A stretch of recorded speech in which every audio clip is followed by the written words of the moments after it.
Hola iglesia, feliz día. Estamos felices con esta nueva temática que estamos manejando, cómo tener descanso en las diferentes áreas de nuestra vida. Y en este día tengo el privilegio de compartir cómo tener descanso con mis hijos.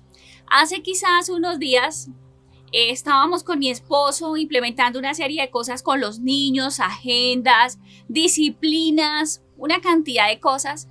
Y sin embargo, llegó el final del día y yo me senté en el sillón de mi casa y le dije, Señor, ¿qué estamos haciendo mal? ¿Por qué las cosas no nos están funcionando? O sea, estaba frustrada. No sé si a ti te ha pasado en el ejercicio de ser papá, de ser mamá. Y al frente de mi cocina tenemos un letrero que era justo al frente de ese sillón donde me senté. Y el Espíritu Santo me llevó a levantar mis ojos y a leer lo que dice ese letrero, y se los voy a leer. Dice: en esta casa somos reales, cometemos errores, damos segundas oportunidades, nos divertimos, damos abrazos, hacemos ruido, decimos lo siento, pedimos perdón, somos agradecidos y somos pacientes, pero sobre todo nos amamos. Y esa frase que dice somos reales resaltó en mi corazón. Yo entendí que todo esto pasa porque somos reales. Si tú ves un árbol ficticio, pues es muy lindo y tú lo colocas ahí, inmediatamente es perfecto. ¿Cuál es el problema? Que ese árbol no es real, nunca va a dar fruto, nunca va a crecer. Pero lo que es real empieza a crecer muy pequeño, es una semilla, se tuerce, hay que regarla, se seca, hay que abonarla, tiene un montón de procesos, pero ¿cuál va a ser el resultado? Que como es real va a dar un fruto. Entonces, lo primero que tenemos que tener presente es que en los procesos con los hijos, nosotros debemos entender que ellos son reales, que esta familia, que en nuestra casa somos reales. Por eso van a pasar muchas cosas. Entonces, quiero empezar este mensaje enfocándome en las mamás solteras. Las mamás solteras a veces las escuchamos muchas veces decir, no, es que yo estoy en desventaja porque yo estoy sola con mis hijos. En estos días escuchaba el testimonio de una mujer de Dios extraordinaria. Ella contaba cómo su esposo la abandonó, tenía 4 hijos y el menor tenía 4 años.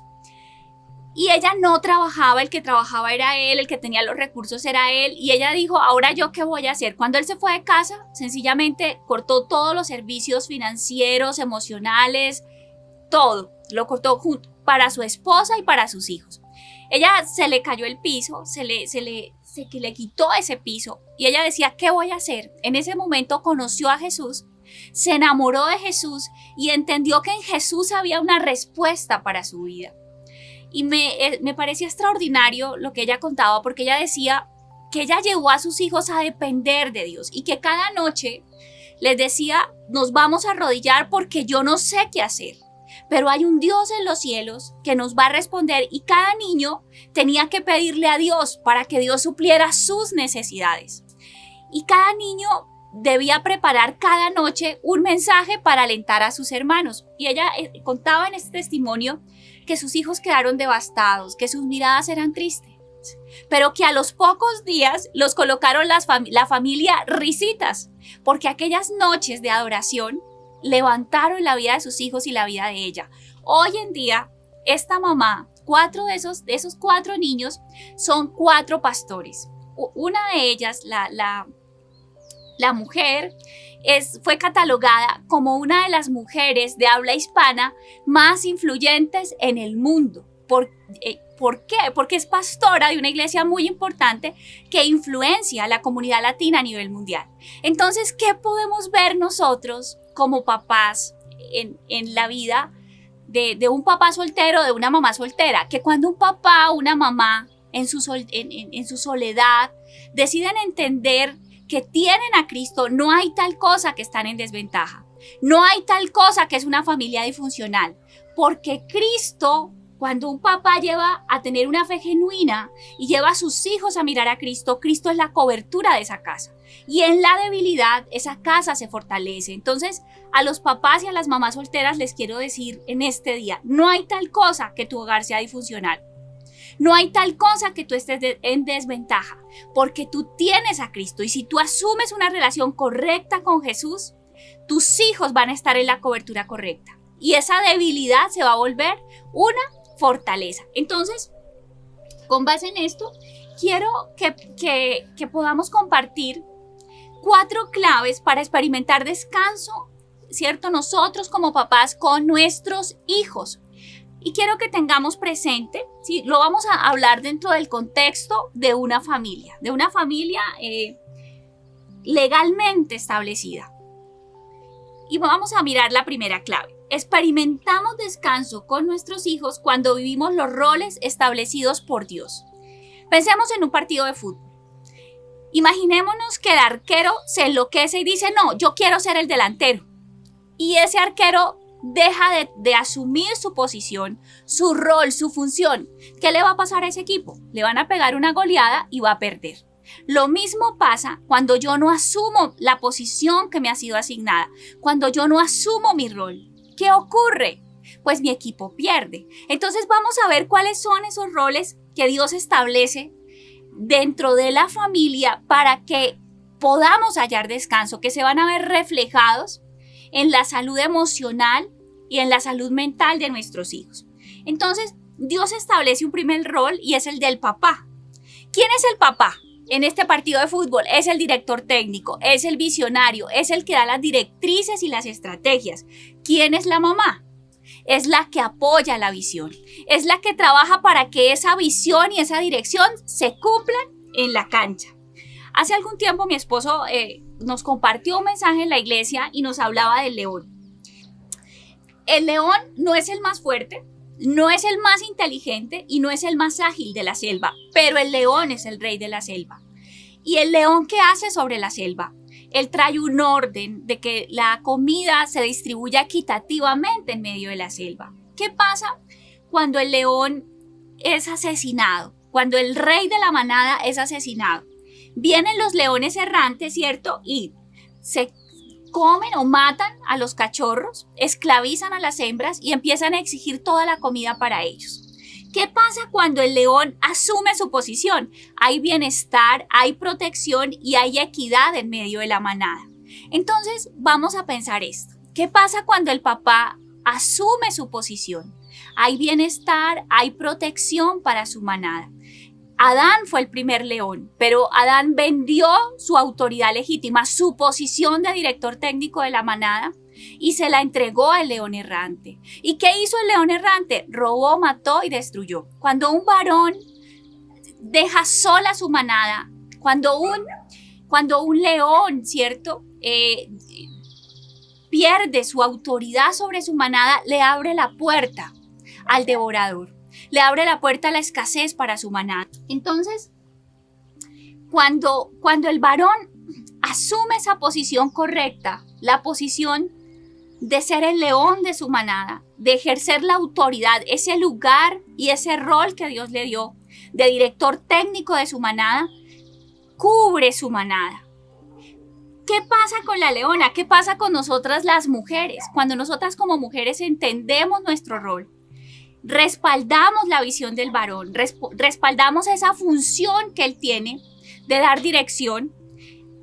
¿Y cómo lo respaldamos? Nosotros ¿cómo lo respaldamos? Apreciando, creyendo en el diseño de Dios. Cuando nosotros servimos a un hombre con amor, cuando nosotros le honramos con cariño, le honramos con servicio, ¿nosotros qué estamos diciendo?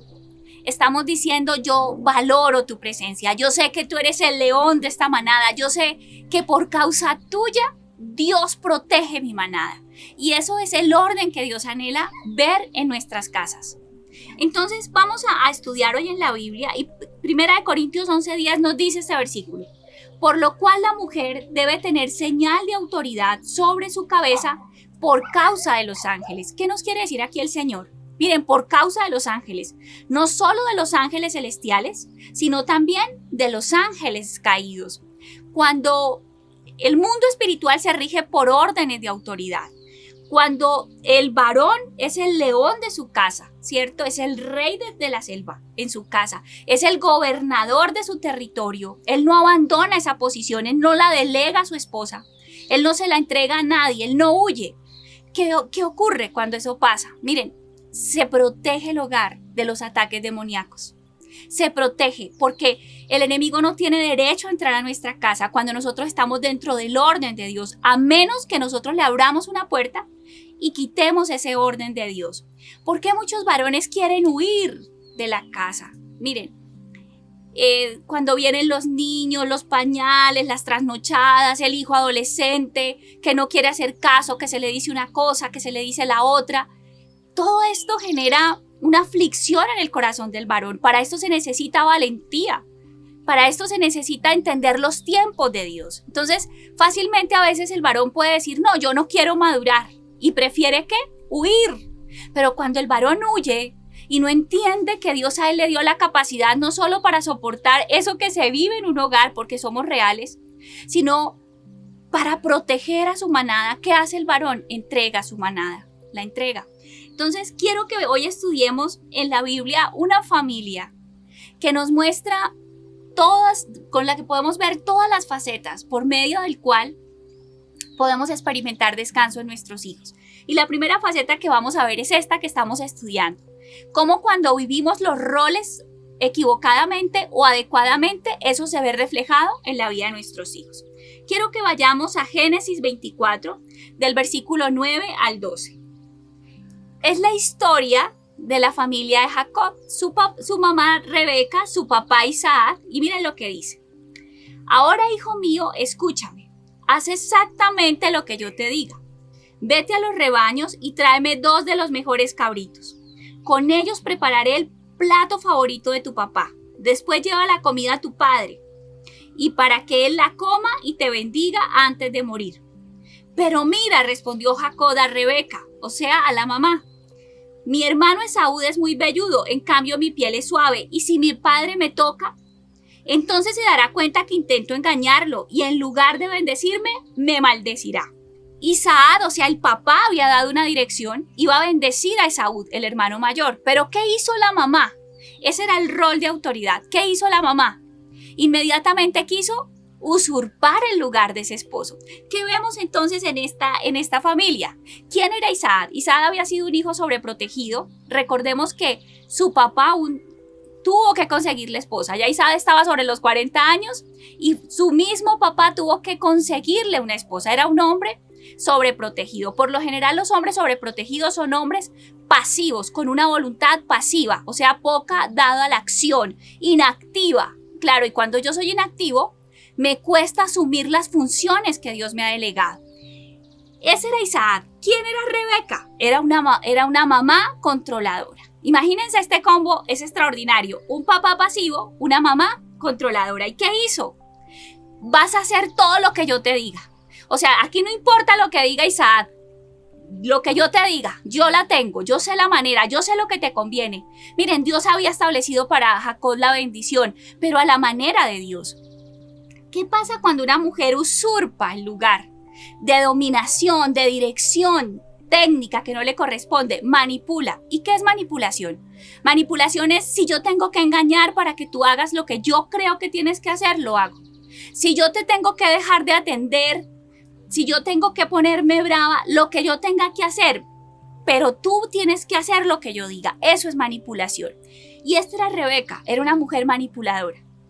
Era una mujer que decía, en esta casa se hace como yo pienso, porque es mejor lo que yo creo. Y eso altera el rol de Dios, eso altera los diseños de Dios. ¿Cuál fue el fruto de toda esta situación? La palabra de Dios nos dice que Jacob era un hombre inseguro, era un hombre miedoso. Jacob era un hombre mentiroso, engañador y era un hombre anárquico. ¿Por qué todo esto? Por una sencilla razón.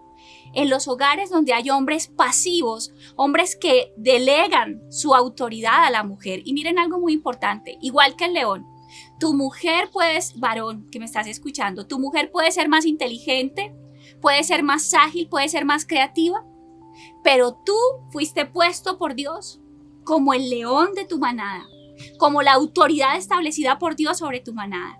Y cuando tú delegas esa posición, sencillamente estás abriendo la puerta al devorador en tu casa. ¿Y qué hizo el devorador en la vida de Jacob? Lo volvió un hombre inseguro, un hombre miedoso, un hombre mentiroso. Entonces a ti, varón, te quiero preguntar, ¿tu esposa puede ser más inteligente, puede ser más hábil, puede ser más creativa que tú? Pero sencillamente a ti el Señor te dio el lugar de autoridad, de director técnico de tu casa.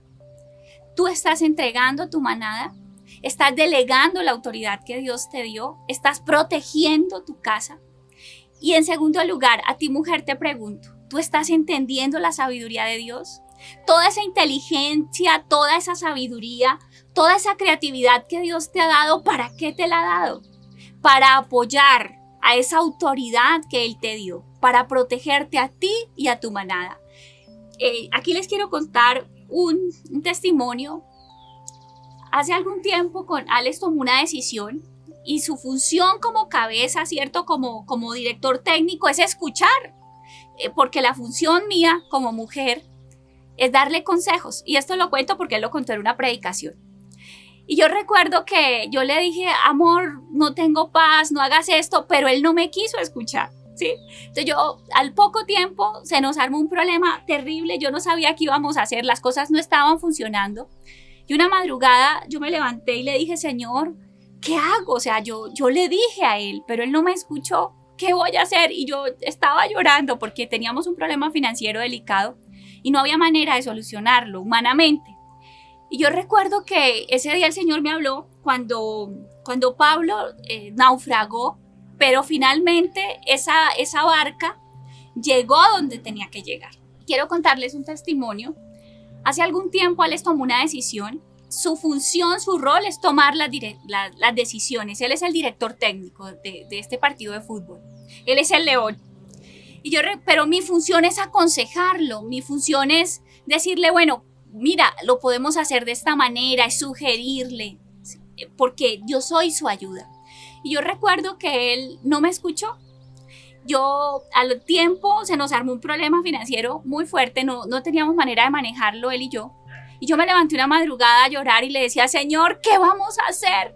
Él no me escuchó. Y el Señor ese día en mi lectura bíblica hablaba cuando Pablo naufragó. Y el Señor me decía, mira qué pasó. Esa barca se estrelló, pero llegó donde tenía que llegar. Esos vientos contrarios llevaron esa barca donde tenía que llegar. Y el Señor habló esa madrugada a mi corazón y me dijo, Él no te escuchó, pero tú hiciste lo que tenías que hacer. Esto te va a bendecir a ti. Tranquila. Y yo me acuerdo que ese día yo descansé. ¿Qué pasó? Pasaron meses. Y cada madrugada yo empecé a ver a Ale llorar delante de Dios y muy preocupado. Y nada pasaba. Y yo me acuerdo que un día me dijo, Pato, pero no me ayudas, no oras por mí, no dices nada, tú siempre intervienes. Yo le dije, fue tu decisión, Dios te va a ayudar. Tú eres la autoridad. Y claro, miren, al final de ese tiempo, faltando una semana, Dios hizo el milagro y lo ayudó. Pero él conoció a Dios. Él aprendió, o sea, fue extraordinario como eso bendijo mi casa. Pero yo no tuve que imponer, no usurpé su lugar. Tuve que permitir que Dios hiciera y eso a veces requiere más fe. Creer que Dios va a respaldar su orden y que cuando yo me sujeto no a un varón sino a lo que Dios ha establecido, Él mete su mano y hace todo mejor. Mejor, si yo hubiera metido mi mano y hubiera impuesto mi fuerza, nunca hubiéramos obtenido esos resultados que Dios nos dio, siendo mi consejo quizás lo que Él necesitaba escuchar. Pero en medio de su equivocación, yo me sujeté a Dios y Dios, ¿qué hizo? Estableció lo mejor para los dos y para nuestra familia. Y miren, ustedes pueden decir, ay, esto es súper fácil. ¿Y por qué están hablando tanto de este tema de pareja con los hijos? Porque es que cuando esto no se vive en una casa, los que pagan son los hijos. En mi casa no vivíamos esto. En mi casa yo tenía un control muy fuerte y teníamos este problema de roles era muy fuerte. No ha sido fácil. No piensen que ha sido mantequilla manejar esto en nuestras vidas. Yo he tenido que llorar. Yo he tenido que decirle, Señor, ayúdame, porque empecé a ver que en mis hijos estaba empezando a reflejar la inseguridad, la rebeldía, la anarquía, las visiones desfiguradas de su identidad. ¿Por qué? Por esta sencilla razón que obedecía a Alex y a mí. Entonces Dios nos ha dado gracia, Dios nos ha ayudado y esto se ha empezado a ver reflejado ¿en quién? En nuestros hijos. Segundo punto, para experimentar descanso con nuestros hijos debemos ser sanos, libres y romper patrones generacionales primero nosotros. Recuerden que Jacob venía de una familia especial y vamos a ver cómo se repiten esos patrones en la vida de Jacob que él aprendió de su padre Isaac. Primero, dice Génesis 25:22 que cuando Jacob fue a nacer, él y su hermano peleaban en el vientre. De hecho, Esaú y Jacob vivieron una vida de contienda. Miremos, cuando Jacob ya pasó de ser hijo a ser padre, él no rompió con todo eso que trajo de su casa. ¿Y qué empezó a pasar? Empezó a afectar a sus hijos con sus herencias, con lo que él no había permitido que Dios sanara en su corazón. A veces uno dice, ay, que alguien me ayude con mis hijos, y Dios nos dice, no, ayúdate contigo mismo, permite que yo te sane y que yo te haga libre. Porque cuando yo soy sano y cuando yo soy libre, mis hijos son sanos y mis hijos son libres. Pero la libertad tiene que operar en mí como papá. Miren, Jacob era un hombre de Dios. Jacob tenía conocimiento de Dios. Yo creo que Jacob le enseñaba a sus hijos de Dios. Sin embargo, ¿qué era lo que Jacob reproducía en sus hijos? Y ahorita lo vamos a ver. No era su conocimiento. Era lo que él era. Eran sus traumas, eran las cosas no resueltas. Eso era lo que él estaba transmitiendo a sus hijos. Cuando Jacob tuvo sus hijos, nos dice Génesis, todo el capítulo 37, que los hijos de Jacob se aborrecían entre ellos mismos. Dice que aborrecían a José, su hermano. Dice que se peleaban. Dice que José vivía colocando quejas de ellos. O sea, ¿cuál era el ambiente de ese hogar? División, contienda. El mismo ambiente que Jacob tuvo como hijo, lo trasladó a sus hijos. Luego él como padre fue lo mismo que empezó a ver en sus hijos. ¿Por qué? Porque fue un patrón generacional no roto. En segundo lugar, Jacob fue un hijo rechazado. Dice Génesis 25:28. Y amó Isaac a Esaú porque comía de su casa, mas Rebeca amaba a Jacob. ¿Qué nos dice este pasaje? Que Isaac tenía un hijo preferido, que Jacob era el hijo menos amado, era el hijo rechazado. Y miren, cuando vamos a la familia de Jacob, cuando Jacob pasó de ser hijo a ser padre, ¿qué empezó a vivir él con sus hijos? Lo mismo, preferencias. Génesis 37 nos dice que amaba Jacob a José más que a todos sus hijos. O sea, se repitió la historia. Jacob como hijo vivió rechazo y luego como padre le transmitió rechazo a sus hijos. Entonces, ¿qué es tan importante? Y miren, ¿qué ocasionó el rechazo de Jacob a sus hijos? Casi un asesinato. Los hermanos casi matan a José, a su propio hermano. Se odiaban, se envidiaban, se aborrecían. Había violencia. ¿Por qué? Porque Jacob sencillamente no permitió que Dios sanara un patrón generacional de rechazo. Entonces, ¿qué le pasó a Jacob? Jacob tenía una serie de problemas no resueltos con su paternidad, con su papá, rechazo, poco afecto, y eso lo empezó a reproducir con sus hijos. Cuando nosotros vemos, por ejemplo, que los hijos de Jacob se peleaban, Jacob no los confrontaba, Jacob no intervenía, o sea, era un hombre ¿qué? Pasivo. ¿De quién heredó Jacob la pasividad? De su papá. Entonces, él trajo todo y él no rompió eso. Miren, un ejemplo, si en mi casa todo es un desorden, a mí me parece normal. Pero cuando yo voy a una casa que todo está limpio, que huele rico, yo digo, uy, algo está mal en mi casa. Conoceréis la verdad y la verdad os hará libres. A veces nosotros pensamos que todo está bien. ¿Por qué? Porque no hemos visto otro ambiente, porque no hemos visto el diseño del cielo. Pero cuando en nuestra casa no vivimos el diseño del cielo, ¿quiénes pagan las consecuencias? Nuestros hijos. Son nuestros hijos los que pagan las consecuencias. Entonces, yo hoy te quiero preguntar a ti papá y a ti mamá, ¿en qué cosas tienes crisis con tus hijos? ¿En qué cosas dices, no, ya yo no me aguanto esto? Pero ¿qué de esos patrones tú también los viviste? ¿Tú viviste violencia en tu casa? ¿Tú viviste rebeldía? ¿Tú fuiste una persona insegura? ¿Tú fuiste una persona que te miraron a los ojos, que te colocaron una agenda, que te brindaron seguridad? ¿Tú fuiste una persona que con facilidad te abrazaban, te decían te amo? ¿O fuiste una persona llena de vacíos y de carencias? ¿Y qué de esas mismas cosas están transmitiendo a tus hijos? Las está volviendo a vivir tu hijo. Entonces hoy les quiero inspirar y les quiero invitar. Permitamos que Dios trabaje en nosotros. Antes de centrarnos tanto en nuestros hijos, digámosle, Señor, ¿qué patrón se tiene que romper en mi vida? ¿Qué patrón generacional? ¿Qué cosa yo no he permitido que tú sanes? ¿Qué cosa yo no he permitido que tú rompas? ¿Qué cosa yo no he permitido que tú transformes? Muéstramelo. ¿Qué cosa para mí es tan normal que no me he dado cuenta que no es sana? Que es un ambiente sucio, que es un ambiente que me dañó a mí, que está dañando a mis hijos. Abre mis ojos, yo quiero ver. Vamos a hacerle esta oración a Dios y van a ver que cuando pasan cosas acá, lo mejor que puede hacer un papá es sanarse. Lo mejor que puede hacer un papá por sus hijos es traer sanidad a su propia vida. Y en tercer lugar, ¿qué hacer para experimentar descanso con nuestros hijos? Vamos a ir a Génesis 27-28. Recuerden que Jacob, todo lo que Jacob hizo, mentir, todo esto lo hizo por una sola cosa, porque él quería una bendición, la bendición de la primogenitura. Y vamos a ver qué es esa bendición de la primogenitura, porque era una oración. Vamos a ver qué dice esa oración, cuál era esa oración tan importante que él quería sobre él, por la que él hizo de todo. Vamos a ver qué nos dice la Biblia. Dice, Génesis 27-28. Dice, que Dios te conceda el rocío del cielo, que te dé la riqueza de la tierra, que te dé trigo y vino en abundancia. ¿Cuál es la bendición por la que Jacob hizo tantas cosas? El trigo y el vino representan la sangre y el cuerpo de Cristo. ¿Qué pasó en la vida de Jacob? Miren, este hombre, en medio de que tenía tantas debilidades, que era un hombre inseguro, que era un hombre miedoso, que era un hombre tramposo, ¿saben cómo terminó la vida de Jacob? Terminó en gloria. Pero ¿qué había en el corazón de Jacob por encima de todo? Estaba sus ojos enfocados en algo más allá, en algo más grande. Él pudo visionar la obra de la cruz.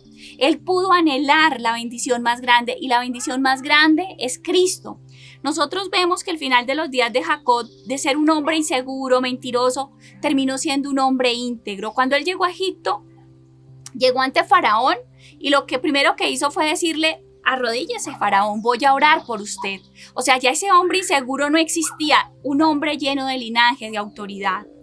Cuando sus hijos le llegaron aparentemente hurtados, ¿cierto? O por accidente, unas piezas en sus costales en la época de hambruna, ¿qué hizo Jacob? Le dijo: no, se van a ir y van a regresar eso. O sea, ya no era el tramposo, ya no era el ventajoso, era un hombre íntegro al final de sus días. Y cuando Jacob fue a morir, oró por cada uno de sus hijos, por las 12 tribus de Israel. Y miren, fue profética la oración que hizo Jacob. De hecho, él ahí profetizó que de Judá vendría el Salvador, vendría Cristo. O sea, un hombre con una espiritualidad tan fuerte como ninguno de los patriarcas. Pero ¿por qué ocurrió todo esto en Jacob? Por encima de un hogar disfuncional, por encima de los errores de sus papás, por encima de sus inseguridades, sus pecados, porque Jacob enfocó sus ojos en Cristo. A veces yo escucho papás que dicen: no, yo le estoy dando alas a mis hijos, yo le doy los mejores colegios, yo le invierto en los mejores cursos. Yo te digo, si tú quieres tener descanso con tus hijos, influencia el corazón de tu hijo. Porque mira, así como el corazón de Jacob, Isaac era un hombre de Dios, podía tener todos los defectos, pero Isaac era un hombre de fe genuina que se la había heredado a su padre, y Jacob heredó esa fe. Él entendía que no había nada más grande que la bendición del cielo por encima de él y de su humanidad. ¿Y qué terminó pasando en la vida de Jacob? Por encima de su pasado, por encima de los errores de sus papás, Jacob terminó siendo un gran hombre de Dios. Y quiero terminar en esto. La mejor forma de que nosotros como papás podamos experimentar descanso con la vida de nuestros hijos es descansando en Cristo. Ese trigo, ese vino, ese pan y ese cuerpo que pudo ver Jacob, que pudo anhelar, él entendió que esa era la mayor bendición que él podía tener. Quizás tú me digas: Patricia, mira, yo tuve un hogar supremamente disfuncional. Yo fui una mamá supremamente controladora. Mi esposo fue un hombre supremamente pasivo. Mis hijos tienen todas esas consecuencias de las que habla la Biblia. Inseguridades, son mentirosos, son anárquicos, están en adicciones, ya no hay nada que hacer. Quizás tú me digas eso y yo te quiero decir algo. Hay descanso para ti. Cuando la Biblia nos dice que el Padre dijo, este es mi Hijo amado en el cual tengo complacencia. Jesús fue descanso para el corazón del Padre. ¿Por qué? Porque Él es el hermano mayor. En esa parábola del Hijo pródigo, Él no es el hermano mayor que no hizo lo que hizo el hermano mayor de la parábola. Él es el hermano mayor que actuó correctamente. Él es el hermano mayor que trajo a los hijos a la mesa para que disfrutaran del Padre, para restaurarlos, para sanarlos. Y hoy ese hermano mayor te dice, siéntate a la mesa, porque yo vencí el pecado de tu hijo, vencí la carne de tu hijo, su necedad, sus traumas, sus vacíos, sus faltantes, su pecado, su herencia de maldición, la obra del enemigo sobre su vida. Eso te dice Cristo hoy. Siéntate en la mesa, porque yo soy más grande que tus errores. Soy más grande que tus debilidades y que tus fortalezas. Soy más grande que el error de tus hijos. Y yo te quiero decir, la mejor manera en que tú y yo podemos experimentar descanso en la vida de nuestros hijos, por más que amemos a Dios, por más que caminemos en Dios, vamos a cometer errores, porque acuérdense del principio, en esta casa somos reales y cometemos errores, pero nuestra esperanza ni siquiera está en nosotros, en lo que hagamos o en lo que no hagamos. Nos ajustamos a la palabra de Dios, pero en medio de eso hay limitación, hay incapacidad, pero nuestra esperanza está en la suficiencia de aquel que se sentó a la derecha de Dios Padre. Imagínese cuando uno está sentado, así como yo estoy aquí, feliz, tranquilo, y ahora Él te dice, ven a la mesa y siéntate. Y tú dices, Patricia, pero ¿cómo me siento? Si tú no sabes todo lo que estoy viviendo con mis hijos, siéntate, porque ya el Señor se sentó. Siéntate, porque ya Él hizo lo que tú no podías hacer. Siéntate, porque ya Él venció la adicción de tu hijo. Siéntate, porque ya Él venció su pecado. Siéntate, porque ya Él venció todas esas puertas que el enemigo usó para robarle su identidad, su valía. Siéntate, porque en esa cruz hay victoria. Y porque ya Él hizo toda la obra, y en esa obra hay suficiencia. ¿Y tú y yo cómo podemos estar? Sentados. ¿Qué te impide sentarte en la mesa? ¿Tus hijos te impiden? ¿No es suficiente Cristo?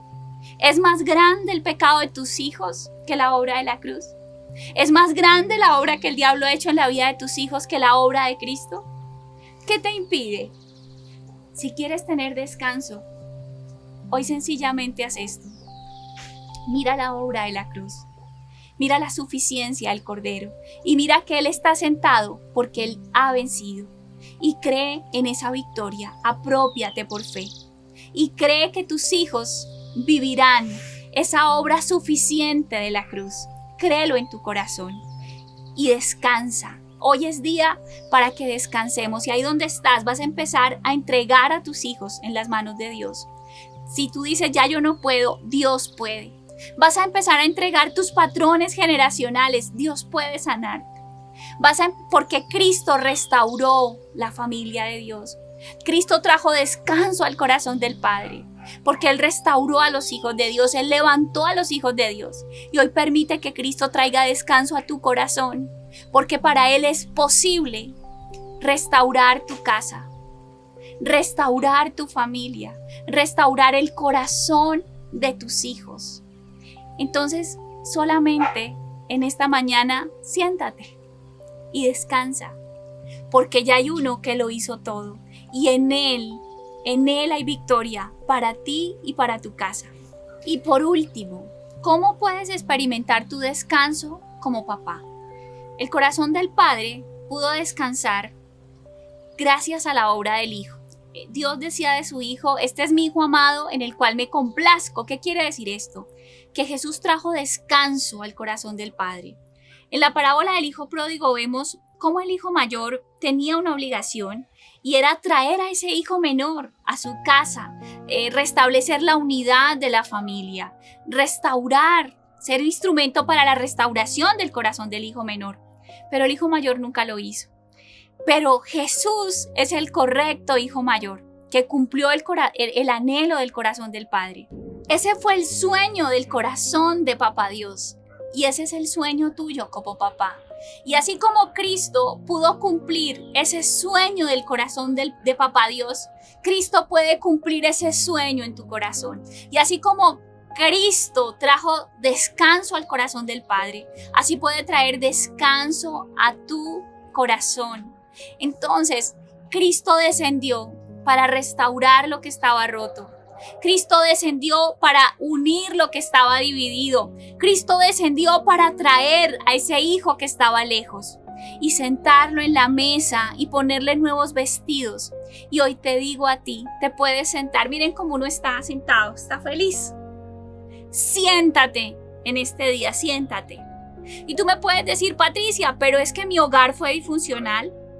Pero es que yo fui una mamá controladora. Pero es que mis hijos tuvieron un papá pasivo y ausente. Pero es que yo nunca sané nada y repetí todos mis patrones enfermos con mis hijos. Pero es que mi hijo hoy está en una adicción. Pero es que las cosas no son como el orden de Dios y ya está muy tarde. Yo te quiero decir algo. Para Cristo nunca es tarde. Él cumplió el corazón del sueño de Dios y se sentó. Él está sentado porque ya Él lo hizo todo. Y Cristo ya sanó la adicción de tu hijo. Cristo ya sanó la adicción de tu hijo. ¿Por qué no te puedes sentar? Tú me puedes decir, Patricia, no puedo estar tranquila. ¿Es que el pecado de tu hijo es más grande que la sangre de la cruz? ¿Es que la adicción de tu hijo es más grande que el poder de la cruz? ¿O es que la distancia de tu hijo es más grande que el poder de Cristo para acercarlo? ¿O es que la obra que el diablo ha hecho en el corazón de tu hijo es más grande que la sangre de Cristo que venció la oscuridad? ¿Tú crees eso? Cristo es más grande y Cristo ya venció y su obra es suficiente. Por eso hoy tú te puedes sentar. Por eso hoy, así como yo estoy aquí, feliz, tranquila, siéntate. Como papás, así creamos en Dios, vamos a cometer muchos errores porque somos reales. Como papás, así tengamos el orden, el diseño de Dios. Hay muchas cosas que en mi vida, soy pastora, todavía no han sido sanas. Hay muchos patrones que todavía no han sido rotos y los veo reflejarse en mis hijos. Pero yo, ¿por qué puedo descansar? Porque Cristo ya venció. Porque así como Cristo obró en Jacob, independiente de los errores de sus papás, independiente de la obra del diablo, independiente de sus faltantes y sus vacíos y sus inseguridades, Cristo puede actuar en mis hijos, por encima de mí y de mis errores. Siéntate hoy a la mesa, porque Cristo obra en descanso y en reposo está la salvación. Siéntate. Siéntate y hoy dile, Señor, tú eres más grande que la adicción de mi hijo, lo creo y puedo estar tranquila. Tú eres más grande que mis errores generacionales, que esos errores de violencia, de incapacidad de expresar afecto, de incapacidad de poner límites, de disciplinar a mis hijos. Tú eres más grande que eso, Señor. Yo lo creo y por eso descanso. Tú eres más grande que toda esa obra que el diablo hizo al interior de mi casa. Tú eres más grande, Señor. Y por eso hoy puedo descansar. Se lo vas a decir a Jesús. Y vas a decirle, Señor, y hoy me siento. Y vas a dejar de estar por fuera de esa mesa. Porque lo único que te puede hacer no permitir ver lo que Dios ha establecido para tus hijos es no sentarte en la mesa. No importa lo que estén viviendo hoy tus hijos, siéntate hoy tú en la mesa. Porque cuando tú te sientas en la mesa, tú le estás diciendo, Señor, creo en ti. Creo que tú lo hiciste. Creo que tú traes a mi hijo. Creo que tú restauras a mi hijo. Creo que tú eres suficiente, Señor. Y hoy te vas a sentar y vas a reírte en esa mesa. No importa si tu hijo está lejos de casa. No importa si tu hijo está oprimido. No importa si el diablo ha devorado muchas cosas en él, no importa. Te vas a sentar y vas a disfrutar en la mesa, porque hay esperanza para tu porvenir, porque hay esperanza para tu manada, porque el león de la tribu de Judá es quien defiende a tu manada. Él traerá al hijo que está lejos. Él restaura lo que está roto. Él trae lo que está perdido. Él une lo que está dividido. En el león de la tribu de Judá está tu esperanza. Iglesia, este es el día de descansar. Este es el día de sentarnos. Vas a respirar y vas a decir, me siento y estoy tranquilo. Porque el león de la tribu de Judá es el que protege mi manada.